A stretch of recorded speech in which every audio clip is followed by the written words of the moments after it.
Hello, everybody. People over there can see me. So thank you for coming today. This is a 15-minute presentation. The aim for me of this presentation today is to seek feedback from you on how I can make it more refined. It's the latest bit of work that I've been doing on my proposal. Let's get underway.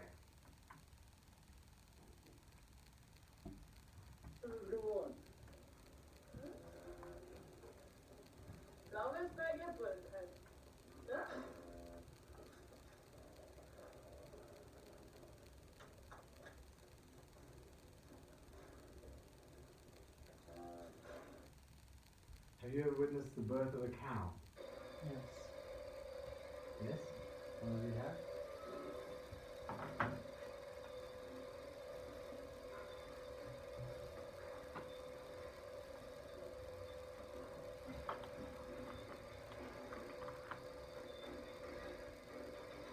Do cows feel joy, happiness? Of course they do. You do? I believe they do.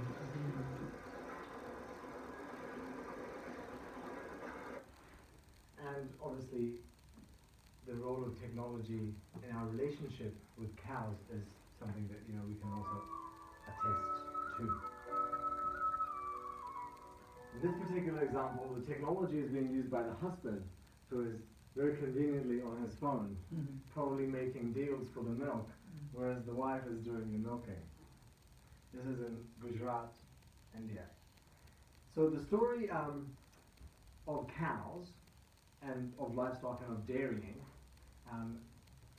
is a story of livestock's long shadow, as a title of a 2006 report by United Nations. And the reason for that title and for this dubbing of this story is because a cow produces 3 liters of manure for every liter of milk, and the average cow contributes to just as much greenhouse effect as the average car over the course of a year, not to mention things like biodiversity loss, soil erosion, water pollution, a waste of water that could be used for drinking or other purposes, and a contribution to public health risks that come from the use of pesticides and antibiotics. It hasn't always been like this, especially in New Zealand and also in India, in Haryana, which is the place where I come from. I come from a part of India which is New Delhi and Haryana, the border of these two places. But it hasn't always been like that there, and it hasn't always been like this here. This is an image which depicts the use of geothermal energy for the use of cooking. And one might say, how is cooking related to dairying? It's this idea of our relationship with nature in the course of fulfilling our needs. So this relationship has been different. The origins of dairying in New Zealand were quite low tech. This is an image of the first oxen-powered plough that was used in New Zealand. This is an image of an average milking operation in the early days of the industry. When it comes to the relationship with nature of this process, of the dairying process, we haven't always had a focus on preventing environmental externalities. So even in the olden days, the milking sheds were close to a creek so that it was easy to get the manure in. Obviously that has changed. Nowadays we're facing a lot more pressure. I mean, dairy farmers are facing a lot more pressure. Now, this is to contrast some of the systems that we have here and some of the historical systems of producing milk, as was the case for also New Zealand. The relationship between humans and animals, or humans and nature, have come a long way.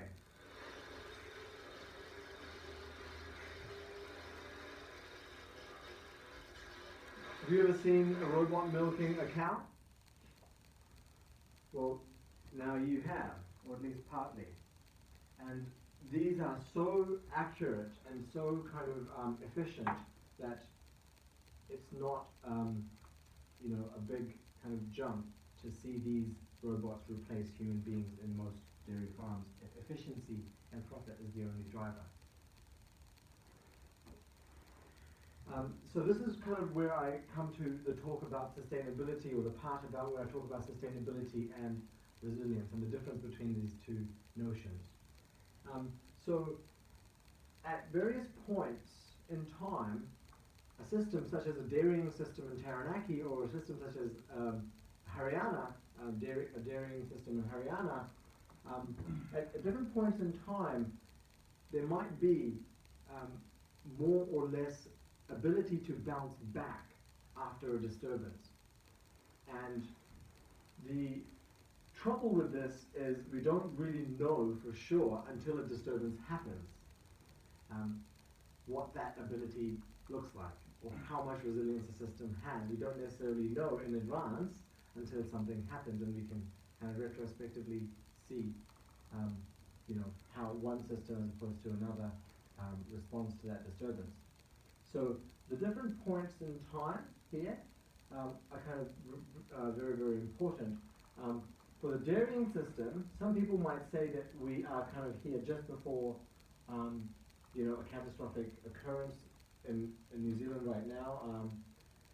Or in India, you might say that there's already lots of droughts, there's already lots of floods, so they might be kind of further along here. So a system can be positioned along this curve by people who are part of that system. And that's a part of the research question is, what are the stories and strategies that innovators have when they are trying to contribute to environmental outcomes as a part of their dairying operation. So some of these images that I'm about to show are from articles in newspapers. So there are also a few academic articles and books as well that I will share.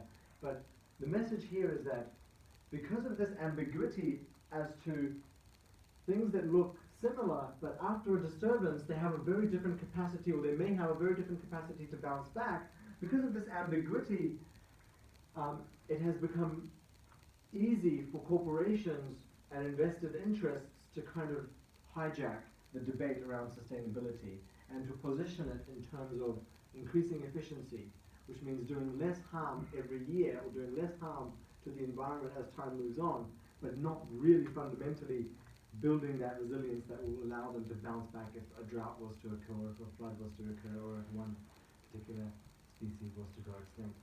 So this ability to create doubt stalls action, stalls innovation, stalls investment, and there's a very real threat that concepts such as sustainability can be hijacked. And this is why resilience is a really good contribution to sustainability, because resilience has this framework, this integrative kind of holistic framework that is very difficult for anybody to hijack, because there are concepts such as positive resilience and negative resilience, and thresholds, and adaptability and transformability, which give it rigor and strength.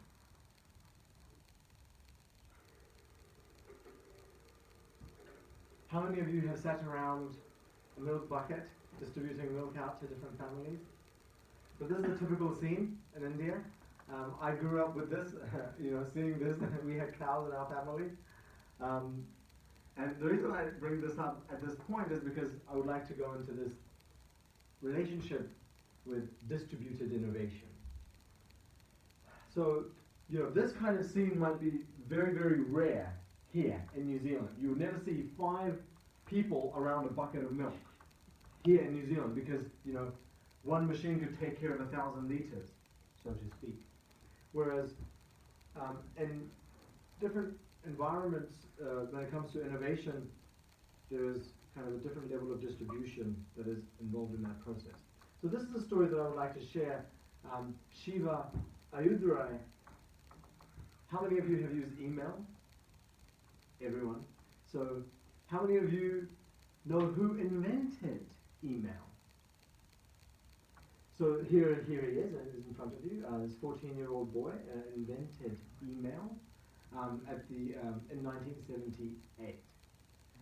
The story goes that he was a recent immigrant into America. His mother was a mathematician, and he had been kind of learning coding because he was an exceptional bright student, so he'd been learning coding. His mother introduced him to a university department, which was particle physics, medicine, and all, a very hard science university department. He met the people there, he kind of won the respect of the people there, and he was made a part of the team, so to speak. And they gave him the job of turning their internal mail system into an electronic mail system, which he called email, because the program could only recognize 5 letters in the name of the program, so email was the name that he used at that time. In 1980, he got a copyright for that. In 2012, Washington Post published an article about him being the inventor of email. Other companies, including people from MIT and tech companies who had since then kind of said that they had invented email, kind of had a big backlash, and he became a very controversial figure for a while. And in between this, he also went back to India, reported on corruption there, and received death threats from people in India. The point of the story is, a 14-year-old boy is an unlikely candidate for the inventor of email. But, nonetheless, he is, as it stands, the inventor of email, despite what MIT and other big institutions would like the story of innovation to be. The ubiquity of information technology makes innovation a very different process in the current context, whether it's India or New Zealand. Consumers are able to contribute their ideas, and they're also able to contribute to paths to market that an innovation might take. So this is the concept of open innovation. Open innovation is the idea that companies should and often do use external ideas in the process of their innovation, not only ideas for products and services, but also paths to market. Distributed innovation or free innovation, and there is some overlap between these concepts of free innovation, user innovation, open innovation, and distributed innovation. They're kind of overlapping concepts. But the idea with free innovation or user innovation is more that users can actually develop products for themselves, and by doing that, they can contribute to the R&D activities of large organizations that can then later on contribute to market diffusion. The weakness of the free innovation paradigm is that they often don't have the resources to contribute to the diffusion of their innovations. So for example, if we go back to this story, he was a 14-year-old, he didn't really have the resources to take email to the World Wide Web and diffuse it and lead to the adoption of email. However, he was able to work in a localized context and contribute to the process of the evolution of email.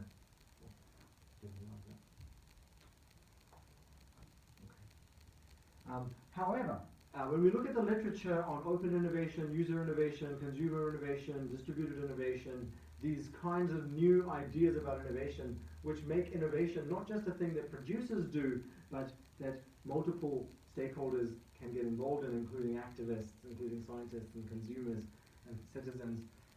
When we look at this literature, there is not a lot apart from open source software and information products. In particular, physical products, such as milk, have received very little attention.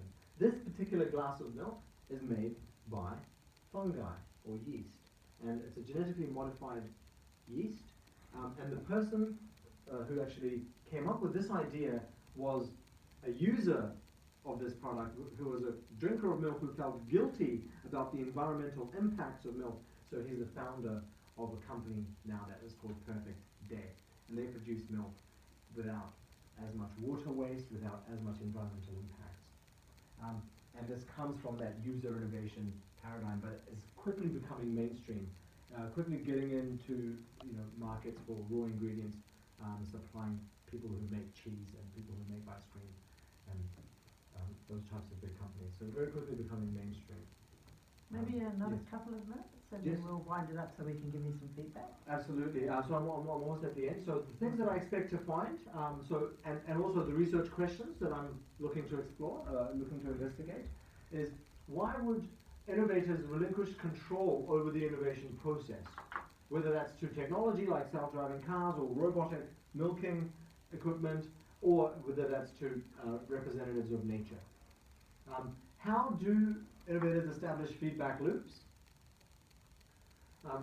So the kinds of stories that people tell about the environment, the kinds of strategies people have for looking after their immediate environment, the different rights that people give to nature or associate with nature, all of these things together will give us an idea of how innovation contributes to the positive resilience of an ecosystem.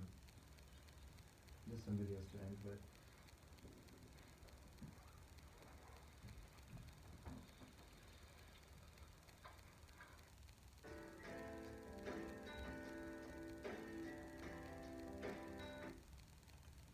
ਚਲੋ ਤੁਸੀਂ ਬੜੀ ਵਧੀਆ ਮਾਲੂਮਾਤ ਸਾਨੂੰ ਦਿੱਤੀਆਂ ਨੇ ਤੁਹਾਡਾ ਦਿਲ ਦੀ ਗਹਿਰਾਈਆਂ ਨਾਲ ਬੜੀ ਬੜੀ ਮਿਹਰਬਾਨੀ ਤੁਹਾਡੀ ਮਿਹਰਬਾਨੀ ਹੈ ਜੀ ਹਮ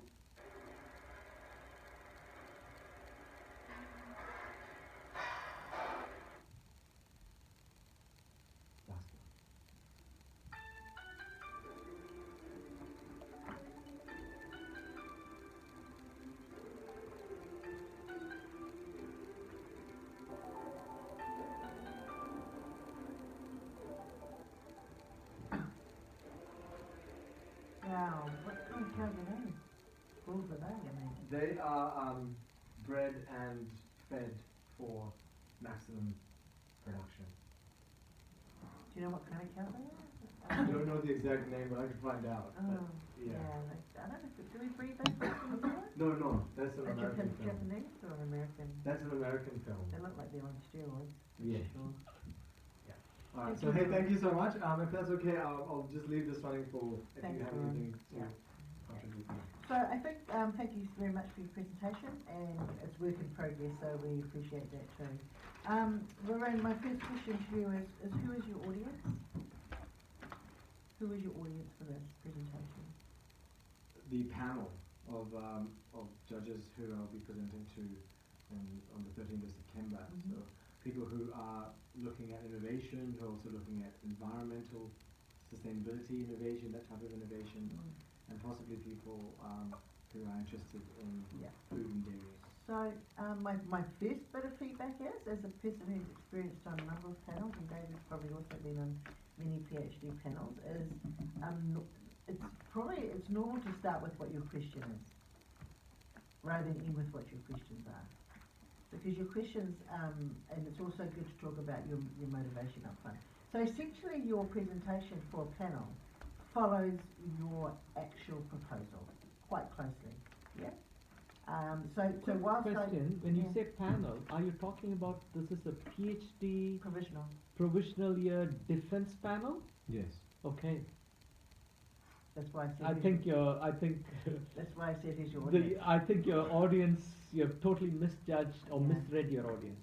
100%. Misreading your audience. Totally misread the audience.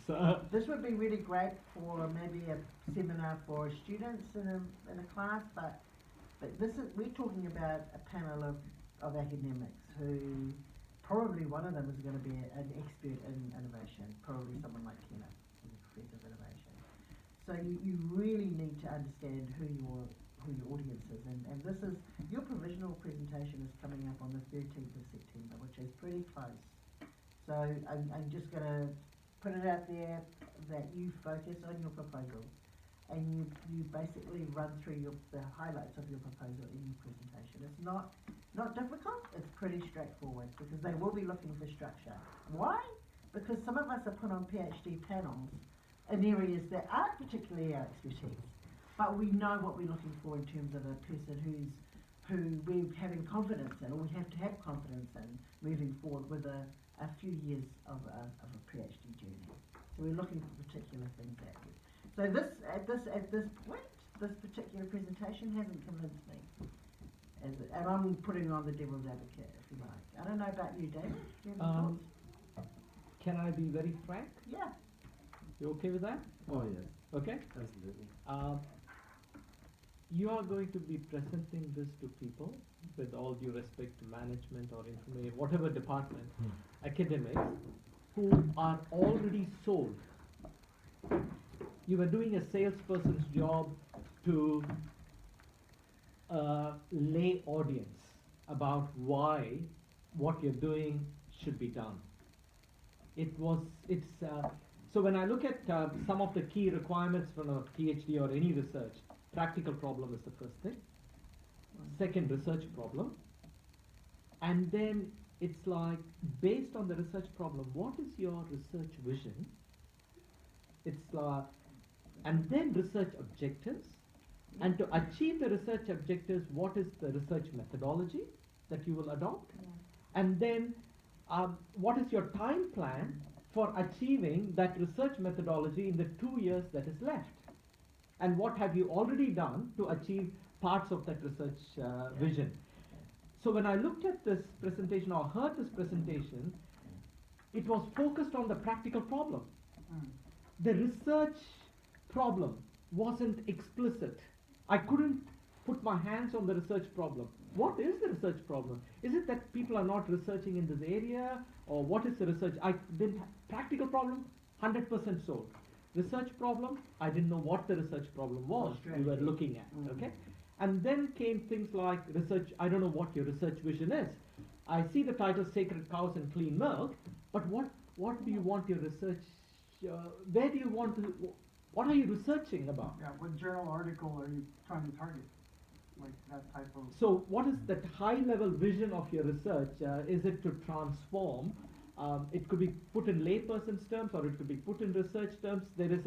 I ask students to do Venn diagrams, essentially to say there is work done here, work done here, work done here, but there is nothing done here, and that's where I want to contribute in this little niche space, is that research vision I couldn't see, and research objectives you need to 1, 2, 3. Yeah. I mean, if you want to do a PhD, then this is the process, and we've been through this actually many times. I'm quite shocked that we're at this place now, and I'm still having to tell you the same thing because we've been through this before. If you want to just do this as a consultant externally, by all means, you're absolutely open to go ahead and do that. But in the context of a PhD, there's particular journey, there's particular criteria across the board. It doesn't matter which university you go into as a PhD requirements. If it's a PhD giving university, there's a process of doing it. So you've got to make up your mind, and we're getting very close to the why now. I would have thought I would have been able to see something a lot more focused around the proposal. Because people at this level, certainly by the time you're at provisional stage, appreciate this, but they don't want to be meandering through snippets of bits and pieces. They want to see a very clear, focused research strategy, and that's really the point of that proposal. So, you've only got a month, like a month to get there. And the Venn diagram that I talked about, you've got some of the material there, like sustainability guys focused on this, resilience guys focused on this, and somebody else focused on this, but nobody has focused on this little overlapping area of theory, which is where you want to contribute towards. So at the end of it, I'm still not sure where the theory, what is going to be your theory. It's good stories, lots of videos, flash and whatnot, but where is it leading to? I wasn't clear, okay? Yeah, and you've got to remember that it's when you present in front of a panel, it's not just about you, it's actually about those that have agreed to supervise you. You know, and we've done that because we believe that you're able to do it, but this is not convincing anybody, I don't think, at this stage of the game, to be honest. Oh, did you have thoughts? Yeah, I think just to reiterate both of you guys that I found that the structure, the actual research question, the purpose of the study, basic, introductory research 101 method. Yeah. You need purpose, you need why you're doing it. You can tell us more about yourself, which you've done that. You have a lot of anecdotes, which is good. But the key thing is the purpose of the study, which is central. And in terms of the anecdotes, I think there was an overabundance of anecdotes. Yeah, I don't think you needed to have that much. At this stage, we're not that interested Yeah, in I think anecdotes, to be honest. video We're to looking at introduce it, that's studies, it, boom. We're looking at this kind of studies that you're drawing on, the kind of theoretical frameworks you're drawing on, the kind of, we're looking for robust, analysis coming to bear on this rather than just random anecdotes, which it came across as kind of a little bit random anecdotes. I just don't think the quality is there for a PhD provisional presentation, and I'm talking from experience of doing a number of panels across 80 years. Just to give you some small comfort, I was just at 3 of my students' presentation just before this, and one of them is working on asymmetric information, but the problem with this presentation was he spent a lot of time like you on the practical problem and not enough on the rest of it. Yeah, So it was overloaded on selling the practical problem Yes. and not enough on the research objective, You need one research slide. questions. You need research. one slide on the practical Yeah. problem because everybody is very aware of these Yeah, challenges yeah, anyway. yeah. And you need to move into to focus on what you propose, the key points. And I think one point that Rachel raised right in the first statement was this needs to almost follow your proposal. Yeah. Yeah. So in your pretty much proposal, Yeah. you have all this research Yeah, stuff, Yeah. This presented. which needs Yeah, to. just present it. It's presented Sell the your research propo- proposal. You're basically selling your proposal. Yeah. And your audience is expecting to hear your selling. Yeah. You're basically selling your proposal because they've already read your proposal, so they just want to see how well you're selling your proposal to them and convincing them that this is worthwhile a PhD journey. Yeah. So you didn't get your audience right. You're not selling your proposal because you don't even know what it's not. You're not following your proposal here. So just keep that in mind. Make it synergistic between the two. Yeah, and bear in mind who your audience is. So you've got a bit of work to do there. Yes, via Varun, but I know you can do it. And I really like your presentation skills though.